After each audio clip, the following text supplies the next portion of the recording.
जय जय रघुवीर समर्थ। जय जय रघुवीर समर्थ।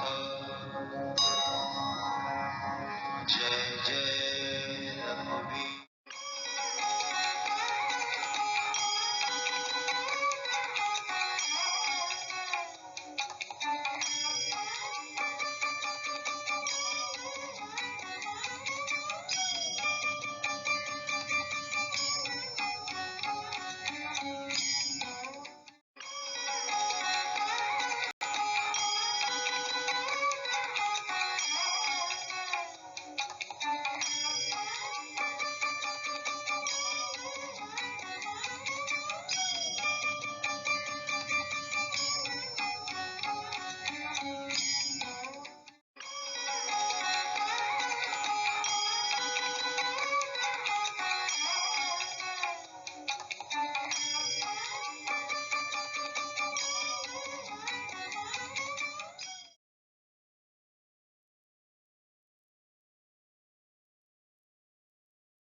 श्री राम जय राम। गणेश शारदा चैव सद्गुरु सज्जनस्तथा आराध्य दैवतं गुह्यं सर्वं मे रघुनन्दन।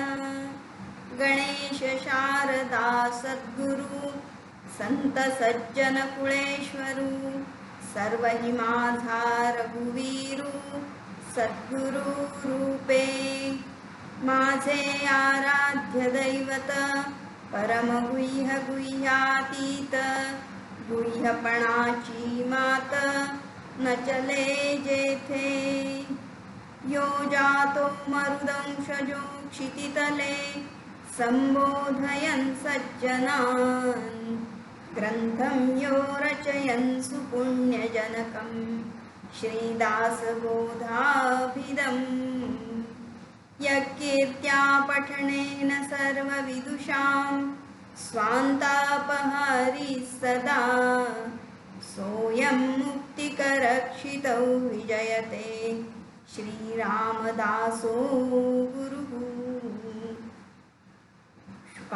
सारिखे पूर्ण वैराग्य जासे वसिष्ठा परिज्ञान योगेश्वरासे कवी वाल्मिका सारिखा मान्य ऐसा नमस्कार माझा सद्गुरु रामदासा।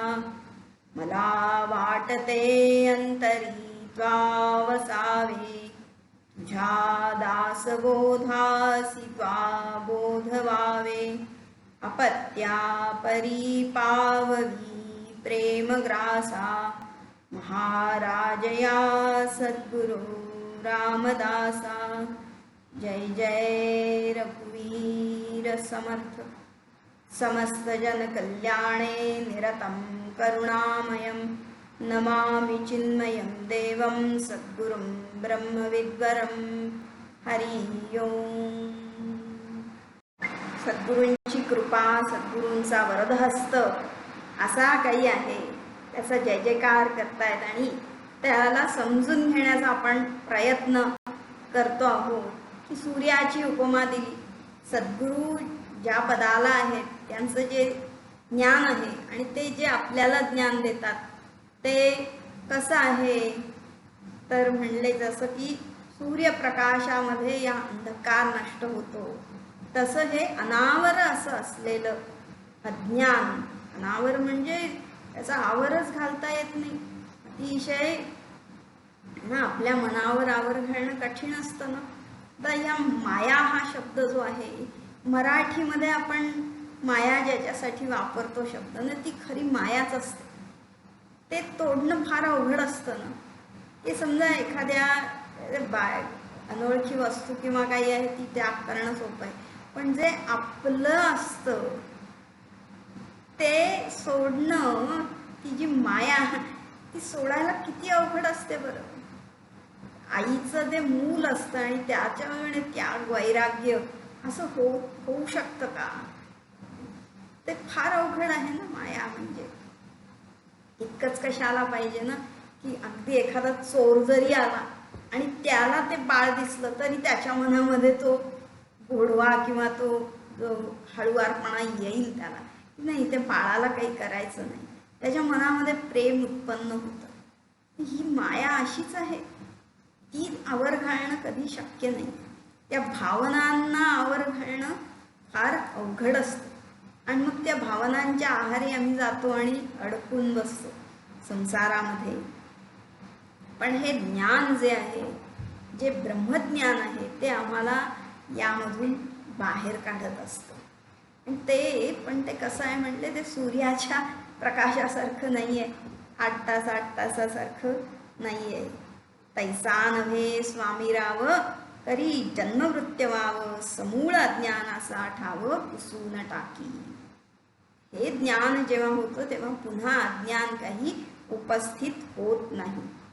जसं अर्जुनाने प्रश्न विचारला की हे फार मला अवघड वाटतंय, मन सांभाळणं प्रमाथी बलवत दृढम फार अवघड वाटतं आहे. आणि नंतर प्रश्न विचारला की जरी समजा मला आत्ता ज्ञान झालं किंवा मला हे समजलं, पण अर्धवटच समजा प्रवास संपला, इथे काय फायदा पुढे? तेव्हा भगवंतांनी सांगितलं होतं की हे जे ज्ञान आहे ते कधीही नष्ट होत नाही. तो पुढचा प्रवास जो आहे, तो पुढचा आमचा या आत्तापर्यंत जितकं आलं त्याच्या पुढे तो पुढे चालतो. त्यामुळे जर आम्ही आत्ता 10 धडे शिकलो असू तर पुढे आम्ही 11वा धडा, तर त्यामुळे ते वायाही जात नाही, ते नष्टही होत नाही. आणि ते ब्रह्मज्ञान झालेलं आहे ते कधीही बदलत नाही. आता तसं त्याला आणखीन एक दृष्टांत पुढे देतात.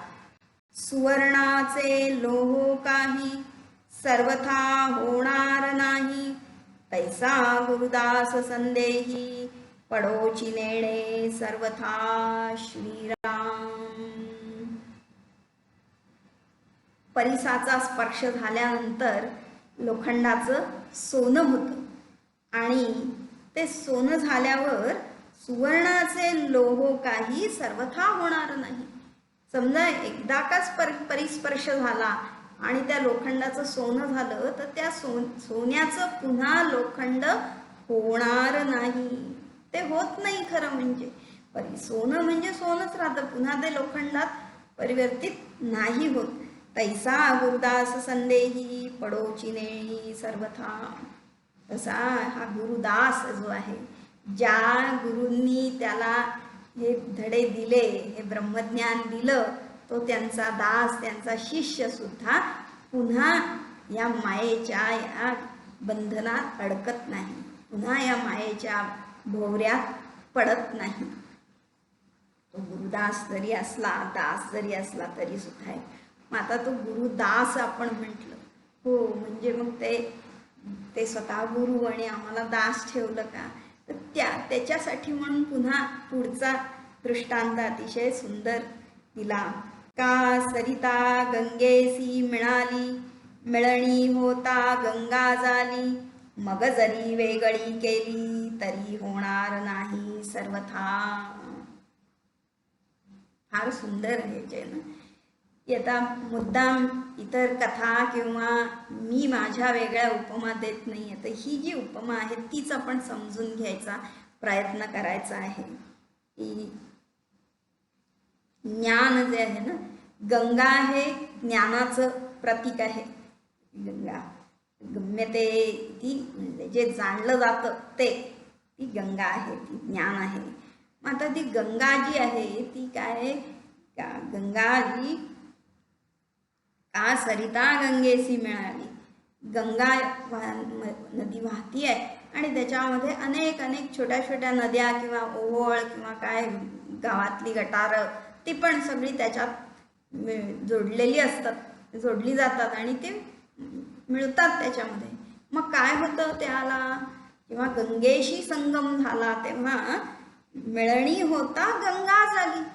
ते गटार गंगा जरी असेल तरी ती गंगाच होऊन जाते. दुसऱ्या साध्या नद्या असतील त्या पण त्या गंगेमध्ये मिळाल्या तर त्या गंगाच होऊन जातात. आपल्याकडे कलशभर आपण साधं नळाचं पाणी घेतो, पण त्यात एक थेंबभर गंगाजल त्याच्यात घालतो. मिळणी होता गंगा झाली. मग आता ती गंगा झाली, पवित्र सगळ्यात झालं. पण मग आता जर वेगळं काढायचा प्रयत्न केला आम्ही, जे गंगा आहे तर गंगाच राहते, ते पाणी नाही हे गटाराचं पाणी आहे असं होतं का? गंगा आहे ती गंगाच राहते. तसं म्हणले की जेव्हा एकदा ज्ञान झालं तर ते ज्ञान झाल्यानंतर आम्ही पुन्हा मी जीव आहे, मी दुःखी आहे, मी संसारी आहे, हे जे सगळं पूर्वीचं बंधन किंवा आहे ते मुळे तिथं उरतच नाही. ही सगळी जी व्यथा आणि कथा जी आहे ती राहतच नाही तिथे. तर सगळा आनंदच असतो. तशी गंगेला मिळालं तर झालं गेलं, गंगेला मिळालं, सगळं पवित्रच होऊन जातं. काहीच तिथे अपवित्र राहत नाही. पूर्वी जी काही व्यक्तिमत्व असेल ते काही त्याला राहत नाही.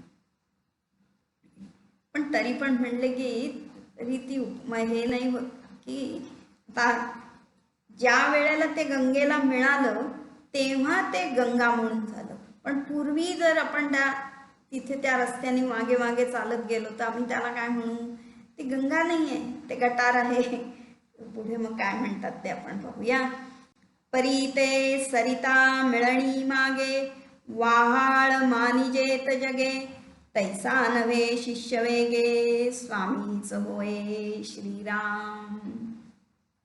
सद्गुरूच्या महिमा काय म्हणायचा की समजा आपण सरिता मिळणी मागे, ती सरिता जिथे गंगेला मिळाली त्याच्या मागे मागे आपण जर गेलो तर तिला गंगा म्हणत नाही, तर ते काय?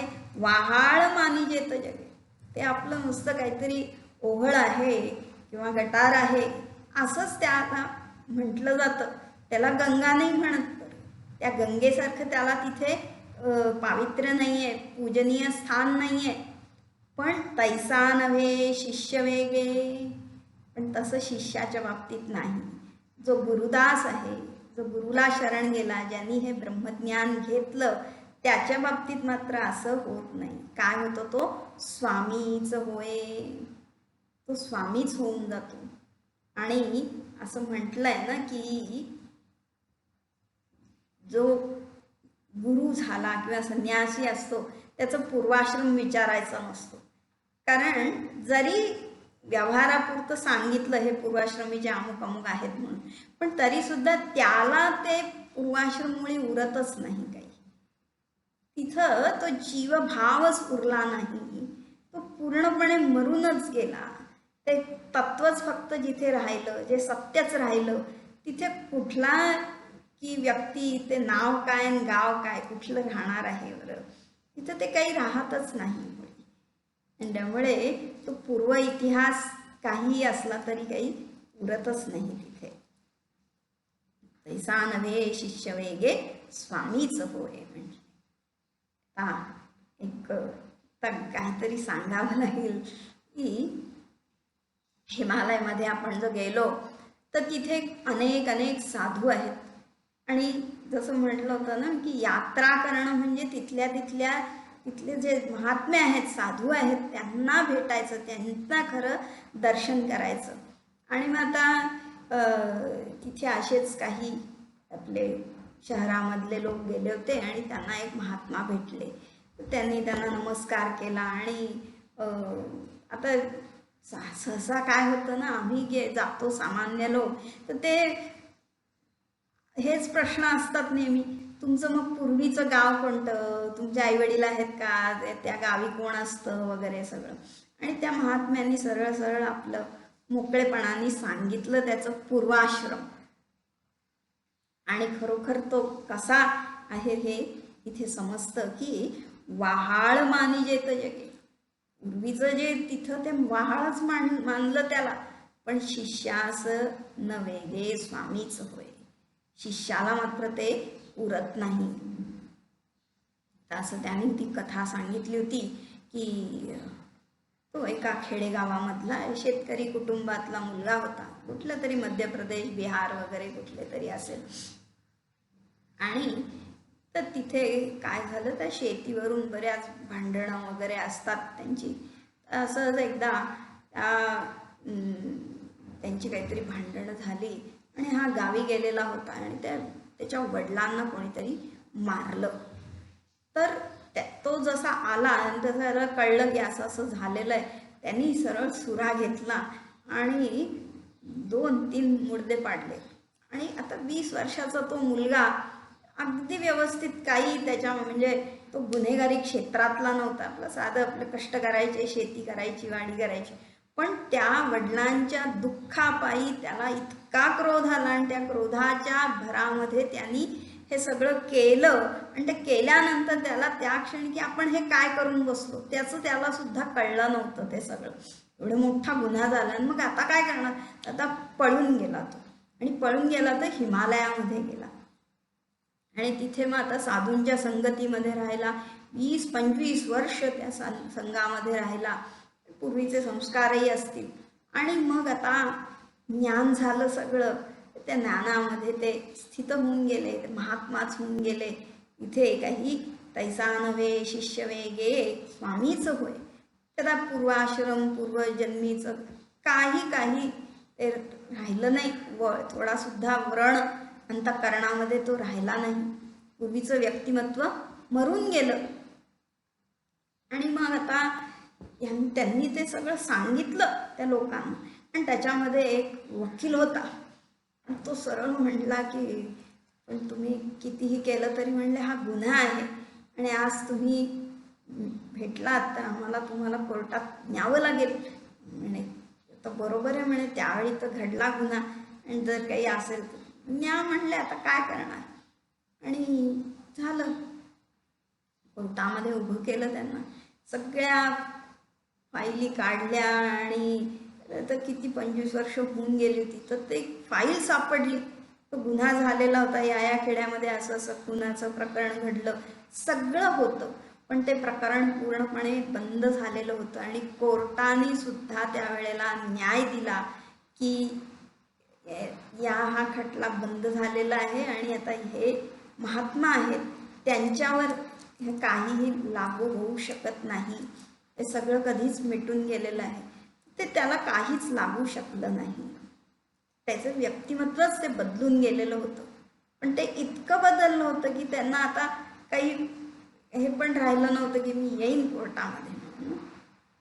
तर ऐसे तो शिष्य असा बनवून टाकतात की पूर्वाश्रम आणि त्याचं काहीच राहत नाही. मी माझं पण उरत नाही तर काय बरं ते सगळं आहे. पण हे सगळे अशा कथा सांगणं म्हणजे फार अवघड असतं की म्हणजे मग आम्हाला गुन्हे करायला तयार आहोत का असं काहीतरी. ते तसं नाही आहे.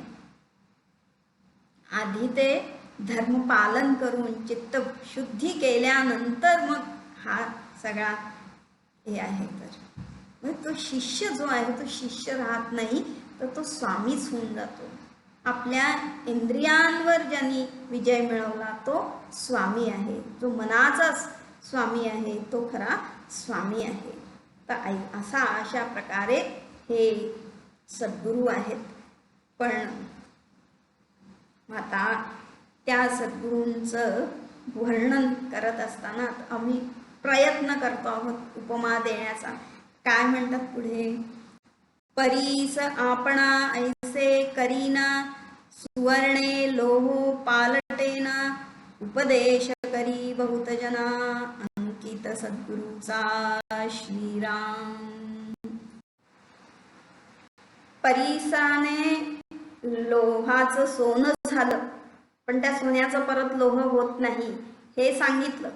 पण आणखी हो म्हणजे सद्गुरू परीसासारखे आहेत असं म्हटलं तर म्हणले नाही तसं काही म्हणता येणार नाही. कारण परीस आपणा ऐसे करेना सुवर्णे लोहो पालटेना. जरी म्हणले की लोखंडाचं सोनं होतं पण सोनं करतो तो, परीस नाही होत. परीसानी लोखंडाचं सोनं होतं पण त्याच्यासारखा परीस तो बनवू शकत नाही. पण म्हणले उपदेश करी बहुत जना अंकित सद्गुरूचा. जो सद्गुरूचा अंकित आहे, जो सद्गुरूच्या पायाशी आला, तो सद्गुरू त्याला काय करतात ते आपल्या हृदयाशी लावून घेतात आणि ते त्याला त्याचीच गादी देतात, ते त्याच्यासारखंच करतात, स्वामीच बनवतात त्याला. आणि स्वामी म्हणजेच की जो गुरुनी उपदेश केलेला आहे तोच त्याला करायला ते अधिकार देतात. हम ब्रह्मास्मीची जी दिंडिमा पेटवण्यासाठी त्या शिष्याला ते पाठवतात. असे आपणासारखे करीती तत्काळ असे आहेत ते.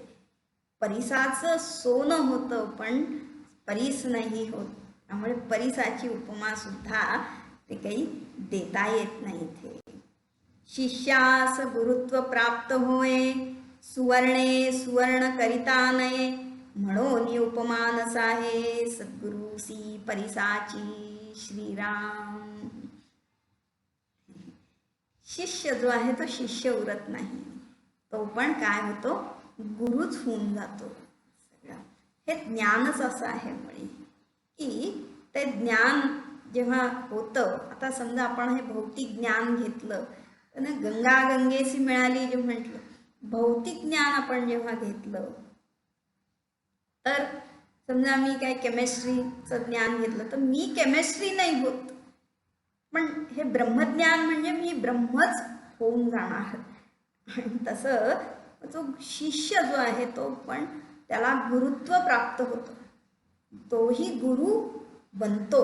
म्हणजे मी आता गुरु झालो आहे असं नाही आहे तिथे ना. हे गुरुत्व जे आहे ते आपण बघितलं की ते तत्व आहे, ते एखादं पद, एखादी पदवी किंवा एखादी व्यक्तिमत्व नाही, ते तत्व आहे. आणि मग त्या तत्वामध्ये जो विलीन झाला ते तत्वच तो होऊन जातो.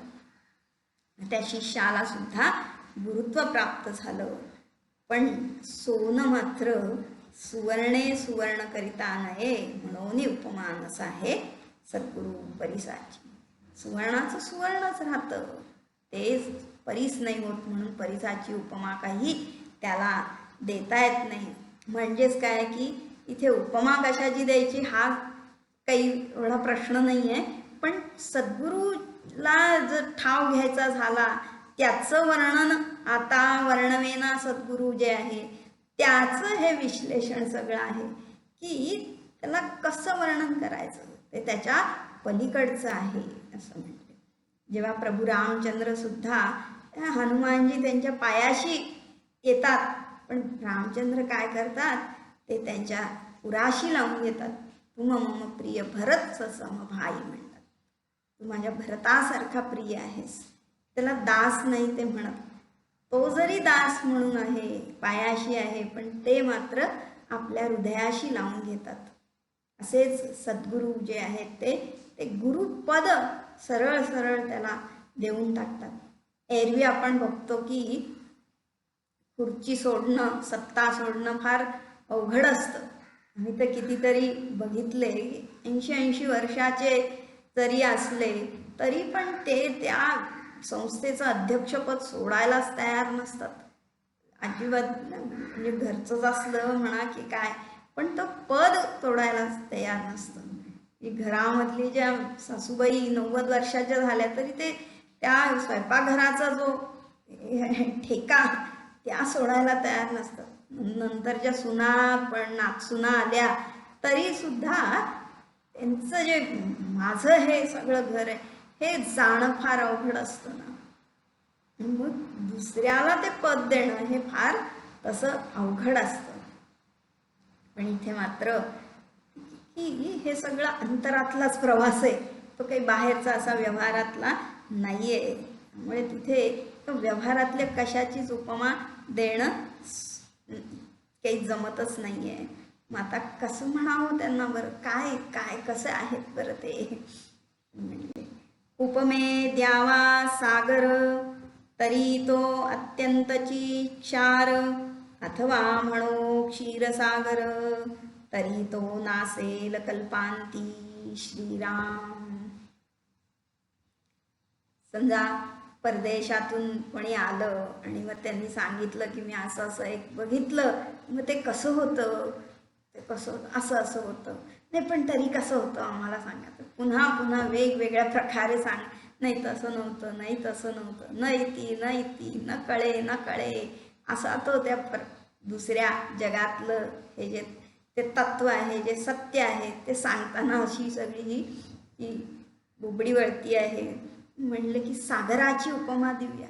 जे जे इथे उदात्त आणि अनंत असं भव्य दिव्य आहे ते सगळं त्याच्यामधून त्या सद्गुरूचा महिमा पाहण्याचा प्रयत्न चालला आहे इथे. म्हणले उपमे द्यावा सागर. सागराची उपमा देऊन बघू आपण. सागर जो इतका अथांग पसरलेला आहे ना, त्याला पारच नाही. इतका तो अपार असा आहे संसार. त्याला पारी म्हणतात ना. जरी पार दिसला नाही तरी त्याला कुठेतरी पार आहे. खूप दूर दूर दूर असा पसरलेला आहे की आपण तो पाहू नाही शकत, पण तरी त्याला पार आहे. कुठेतरी किनारा आहे. तो सागर असा अथांग पसरलेला सागर आहे. पण म्हणले तरी तो अत्यंतची क्षार. अरे एक थोडं थेंबभर पाणी सुद्धा मिळणं मुश्किल आहे. खारट आहे तो नुसता सगळं पाणी. एक छान कविता होती सुंदर की म्हणले तहानलेला माणूस आणि त्या सागराच्या किनाऱ्याने जात असेल, त्याची तहान नाही भागवू शकत. हा एवढा मोठा सागर असतो तो. काय फायदा त्या एवढ्या पाण्याचा. अत्यंतची क्षार म्हटले. मग त्याला सद्गुरूची उपमा कशी द्यायची? कसं शक्य आहे बरं? आहे अथांग पसरलाय, त्याचं पाणी काही आटत नाही, ते कधी तो आटत नाही. कितीही दुष्काळ पडू देत, नद्या तिथं त्याला येऊन मिळू देत न मिळू देत, त्याच्या अथांगता काही त्याची कमी होत नाही. असा अथांग तो आहे. पण त्या पाण्याचा उपयोग काय आहे? पूर्ण खारट पाणी जर ते आहे असं, तर ते त्या अथांगतेला काय घेऊन करायचं बरं? सद्गुरूची अथांगता जी आहे ते आपल्यासारखेच इतर सगळे असे शिष्य करून टाकतात. इतकं त्यांचं महान असं उदार असं अंतःकरण आहे. तिथं खारट पाण्याला कुठे अस्तित्वच नाही आहे. ते गोड आणि गोड आणि गोडच आहे. मुळी मधुरताच भरलेली आहे. मधुर ना मधुरादपि अखिलम मधुरम म्हटलंय. सगळं अखिल मधुर असं जे आहे ते तिथं आहे. मग या सागराची तरी उपमा कशी द्यायची? नाही नाही नाही, हा सागर नाही म्हणत आहे मी. म्हणले तो क्षीरसागर, ज्याच्यामध्ये आमचे विष्णू भगवान पहुडले आहेत, तो क्षीरसागर. म्हणजे हे अनंत ब्रह्मांड ज्याच्यामध्ये सामावलेलं आहे ते असं जे आहे ते. अथवा म्हणू क्षीरसागर तरी तो नासेल कल्पांती. श्रीराम. मग तो क्षीरसागराची उपमा दिली तर. पण काय आहे ना की कुठेतरी मर्यादा येतेच आहे. क्षीरसागर आहे अथांग, तिथे खारटपणा नाही आहे, पण नश्वरता आहे. तो कल्पांती कधी ना कधी नष्ट होणार आहे. जे काही निर्माण झालेलं आहे हे सगळं नष्ट. जरी सापेक्षतेने ते खूप दीर्घ चिरकाल असं जरी असलं तरी सुद्धा कल्पांती, जेव्हा कल्प जो आहे म्हणजे ब्रह्मदेवाचं आयुष्य जेव्हा संपेल तेव्हा हे सगळं एक प्रलय होणार आहे, ते संपणार आहे सगळं. पण तरी हे जे ज्ञान आहे, हे सद्गुरूंनी जे दिलेलं ज्ञान आहे ते मात्र कधीही नष्ट होणार नाही. त्यामुळे त्या क्षीरसागराची देखील उपमा इथे कमी पडते. मग काय म्हणावं? उपमे द्यावा जरी मेरू, तरी तो जडपाषाण कठोरू. तैसा नव्हे की सद्गुरू, कोमळ दीनाचा श्रीराम. ज्ञानाची जर आपल्याला कसोटी करायची आहे तर हीच आहे खरं म्हणजे. जितकं अधिक समज आणि जितकं अधिक ज्ञान होत जाईल तितकं तुमचं हृदय कोमल होत जातं. क्षमाशीलता, उदारता, कारुण्य यांनी सगळं हृदय भरून जात असतं.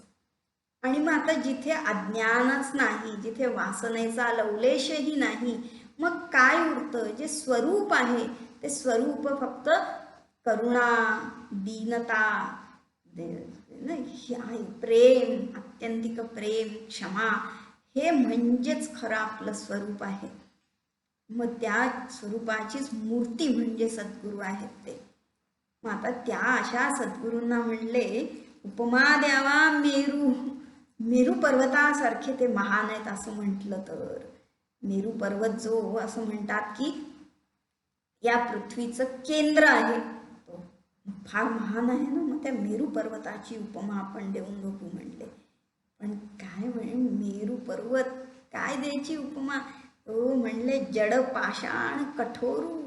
अरे तो पर्वत आहे, तो जड आहे, पाषाण आहे आणि कठोरता इतकी भरली आहे त्याच्यामध्ये. त्याच्यावर चालायला लागलं तर पायामध्ये दगड सगळी रुततात, काटे टोचतात आणि रक्तबंबाळ होतो आम्ही. पडलो तर टेंगुळ येतं डोक्याला. कधी काही ठिकाणी तर साधं एक काय गवताचं पातं सुद्धा उगवत नाही असा तो आहे. आणि जडता आहे सगळी. वर्षानुवर्ष आपले उभे आहेत ते नुसते तसेच्या तसे. असं म्हणतात पुराणामध्ये आपल्या जी सांगितलेलं आहे की पूर्वीच्या काळी हे पर्वत जे होते ना, त्या पर्वतांना पंख होते आणि ते उडू शकायचे दुसरीकडे. हे आहे आपल्या शास्त्रामध्ये दिलेलं आहे. पण त्यांची जडता इतकी होती की त्यांच्या जडतेमुळे ते उडणं ते त्यांनी सोडून दिलं. मग एकाच ठिकाणी ते राहिलेले आहेत, एकाच ठिकाणी आहेत, तेच हलतच नाहीत ते. मग अशी जडता आहे त्याच्यामध्ये. पाषाण आहे, तर पाषाण म्हणजे किती काय, त्याला पाणी घाला, आणखीन काय दूध घाला, तूप घाला, दगड तो दगडच आहे, काही फरक नाही पडत त्याला. मग असं आहे का सद्गुरूंचं हृदय? सद्गुरू असे आहेत का? मेरूची उपमा कशी द्यायची त्यांना? शब्द फार छान वाटतात, परीस, मेरू पर्वत आणि सागर आणि क्षीरसागर वगैरे, सागरासारखे महान आहेत. पण ते कुठं जातं ना. एक अगदी 4.5-5 फुटाची ती व्यक्ती असते फक्त, पण त्यामध्ये तो शिष्य इतकं महानता पाहतो की यांची पण उपमा ह्याला मी देऊ शकत नाही. असं ते ज्ञान आहे, ते असं मोठं करत असतं आम्हाला.